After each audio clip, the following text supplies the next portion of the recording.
శ్రీ అన్నపూర్ణ వంటశాలలో చూసే రెసిపీ రబడీ గులాబ్ జామున్ అండి. ఎంత యమ్మీగా రెడీ అయిందంటే చాలా చాలా టేస్టీగా కూడా ఇది రెడీ అయిపోయింది. బ్రెడ్తో గులాబ్ జామున్ తయారు చేసుకోవడానికి మనకు ముందుగా కావాల్సింది బ్రెడ్ అండి. ఒకటి మొత్తం నేను బ్రెడ్ తీసుకున్నాను. ఇందులోంచి మనం పీసెస్ వేరు చేసేసుకుందాము. చక్కగా సైడ్లో కట్ చేసేసుకుందాము.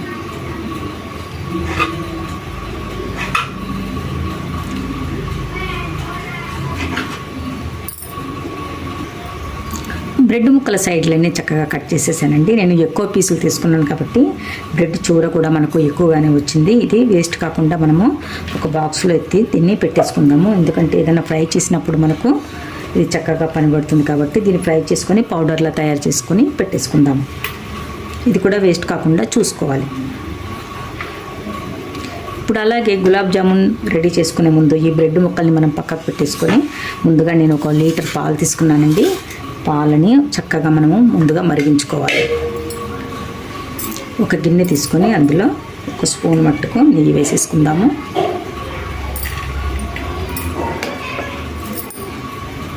నెయ్యిని మొత్తం గిన్నె చుట్టంతా రాసేసానండి. ఇప్పుడు మనము పాల ప్యాకెట్ కట్ చేసేసుకోవాలి. పాలు ఫ్రీజర్లో పెట్టడం వల్ల కొంచెం గడ్డగట్టిపోయాయండి. ఏం పర్వాలేదు, చక్కగా వేడి తగిలేదంటే ఇవే మెల్ట్ అయిపోతాయి. లీటర్ పాలు నేను గిన్నెలో వేసేసానండి. ఇవి గట్టిలా ఉన్నట్టండి. స్టవ్ వెలిగించుకొని వీటిని మనము స్టవ్ పైన పెట్టిద్దాము. పాలు మరగడానికి స్టవ్ వెలిగించి పాలు పెట్టేశానండి. ఇప్పుడు మనం బ్రెడ్ ముక్కల్ని చిన్న చిన్న పీసెస్లో మనము సించేసుకోవాలి.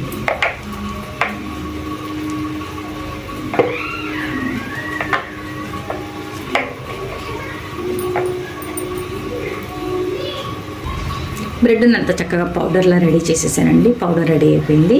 ఇప్పుడు ఇందులో ఒక 2 స్పూన్ల మిల్క్ పౌడర్ వేసేసుకోవాలి. 1 స్పూన్నర మైదా,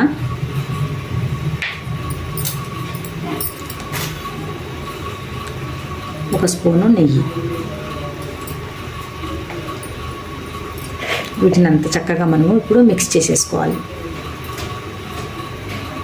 మైదా మిల్క్ పౌడర్ మొత్తం కలిసిపోయిందండి. పాలు ఇప్పుడు కొద్దిగా వేసుకుంటూ మనము ఒక పిండి ముద్దలా తిని రెడీ చేసుకోవాలి. ఎక్కువగానే ఒకేసారి కుమ్మరించకూడదు.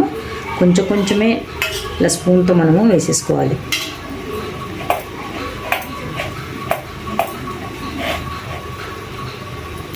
2-3 స్పూన్లు వేసే వరకే ఇలా గట్టిగా రెడీ అయిపోయింది. అందుకే ఇలా కొద్దిగానే వేసుకుంటూ మనము ఈ పిండిని తడుపుకోవాలి.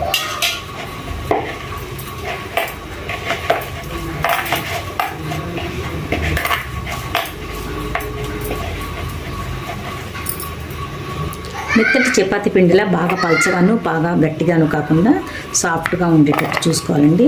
ఒక 5-6 స్పూన్లు మాత్రమే పాలు పట్టాయి, ఎక్కువ కూడా ఏం పట్టలేదు. కొంచెం ఇంకా గట్టిగా అనిపిస్తే ఇలా చేతికి మాత్రము తడి రాసుకొని కొంచెం ఇలా రాసుకొని మళ్ళీ ఒకసారి కలుపుకుంటే సాఫ్ట్గా అయిపోతుంది. ఇప్పుడు వీటిని మనము చిన్న గులాబ్ జామున్లా మనము రెడీ చేసేసుకోవచ్చు. ఎన్ని బ్రెడ్ ముక్కలు వేస్తే ఇంత డో అయిందండి.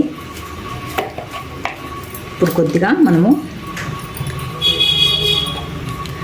చేతిలో ఆయిల్ కానీ నెయ్యి కానీ రాసేసుకొని చిన్న ముద్దలా తీసేసుకొని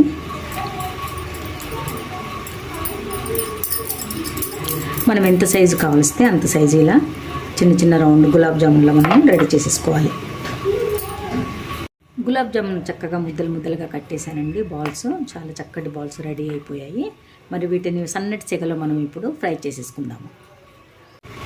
పాలకూర చక్కగా మరగడం స్టార్ట్ అయిపోయాయండి. ఇవి చాలాసేపు మరిగి దగ్గర పడిపోవాలి.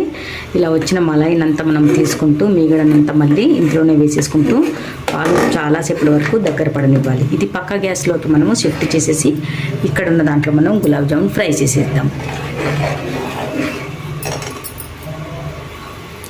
ఆయిల్ వేడెక్కడానికి పెట్టేశానండి. కొంచెం చూసుకుందాము వేడెక్కిందో లేదో. లైట్గా వేడెక్కితే చాలండి, ఎక్కువ నూనె వేడి కానివ్వద్దు. గులాబ్ జామున్ తీసుకొని మనము ఇలా ఫ్రై చేసేసుకుందాము.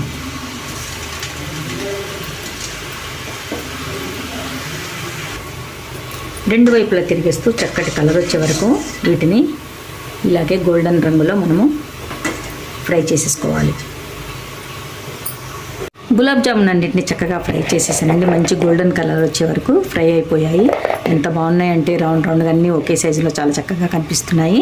వీటిని పక్కకు పెట్టి మరి పాల సంగతి ఏమైందో మనం ఇప్పుడు చూసిద్దాం. పాలు పెట్టి అరగంటకు కూడా ఎక్కువైపోయిందండి. చక్కగా ఇక్కడ అంతా మనకు పాల మీగడంతా వచ్చేసింది. దీన్ని మనము మెల్లిమెల్లిగా ఒక స్పూన్తో మనము ఇందులోనే పడగొట్టేసేయాలి. ఒక రబడీలా మనము దీన్ని ఇప్పుడు రెడీ చేసేసుకోవాలి. ఇలా చూడండి.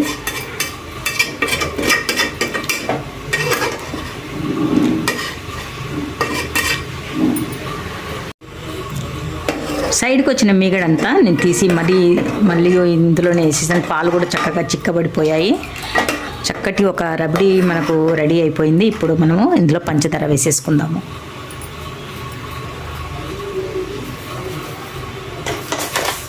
తీపి మీరు ఎంత తినగలుగుతారో అంత చూసుకొని మీరు పంచదార వేసుకోవాలండి.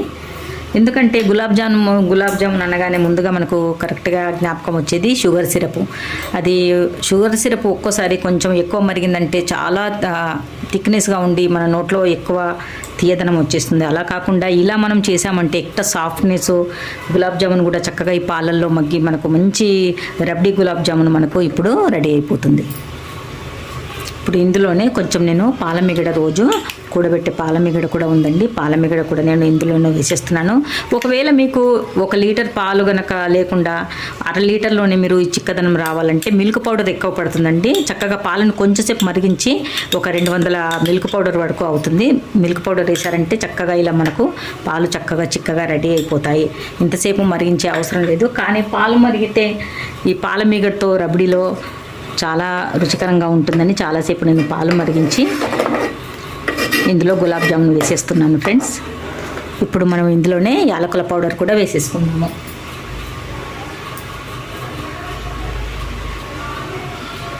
జీడిపప్పును కూడా చక్కగా నేను కొంచెం మెదిపించి జీడిపప్పు పౌడర్ కూడా చేసేసాను. ఇది యాలకుల పౌడర్ అండి. మెల్లగా కలిపేసుకుందాము. చాలా చిక్కదనంగా కూడా అయిపోయాయి.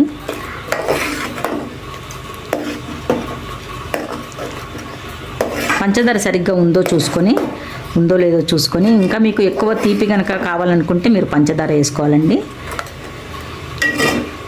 మీరు ఎంత తినగలుగుతారో చూసుకొని. పిల్లలు కొంతమంది సాఫ్ట్నెస్గా లైట్గా తీపి ఇష్టపడతారు, కొంతమంది చాలా తీయగా కూడా ఇష్టపడతారు. అది చూసుకొని మీరు పంచదార వేసుకోవాలి. అన్నీ బాగా కలిసిపోయి థిక్నెస్ కూడా వచ్చేసిందండి వీటికి. ఇప్పుడు మనం ఈ సమయంలోనే గ్యాస్ ఆఫ్ చేసేద్దాము. స్టవ్ ఆఫ్ చేసేసుకొని ఇంకా కొంచెం చల్లారితే ఇంకా కొంచెం చిక్కపడుతుంది. గోరువెచ్చగా ఉన్నప్పుడు మనం చేసుకున్న గులాబ్ జామును మనము ఇందులో వేసేద్దాము.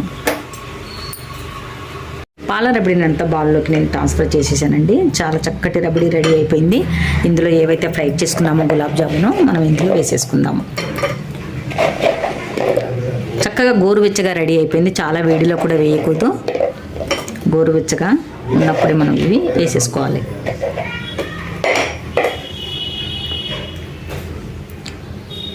ఇంకా కొంచెంసేపు నానాయంటే చక్కగా ఇవి సాఫ్ట్గా కూడా అయిపోతాయి.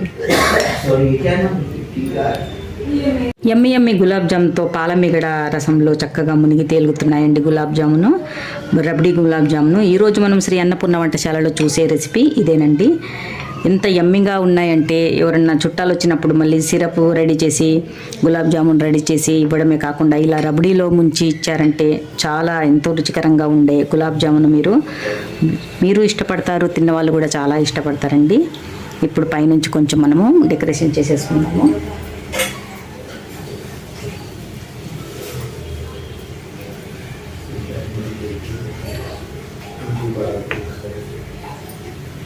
కొద్దిగా పిస్తా కూడా వేసేస్తున్నాను.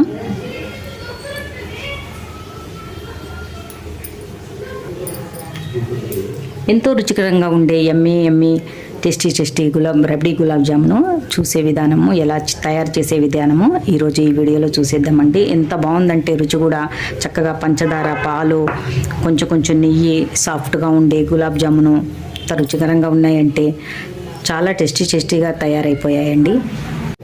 చక్కగా గోరువెచ్చగా ఉన్నప్పుడు కూడా మనము దీన్ని సర్వ్ చేసుకోవచ్చండి. ఫ్రిడ్జ్లో పెట్టి తిన్నా కానీ ఇంకా చాలా బాగుంటుంది. ఎలా వీలైతే అలా పిల్లలకు ఇష్టపడేటట్టు ఇలా మనం చేసుకొని ఇస్తే పిల్లలు కూడా చాలా ఇష్టపడతారండి ఫ్రెండ్స్.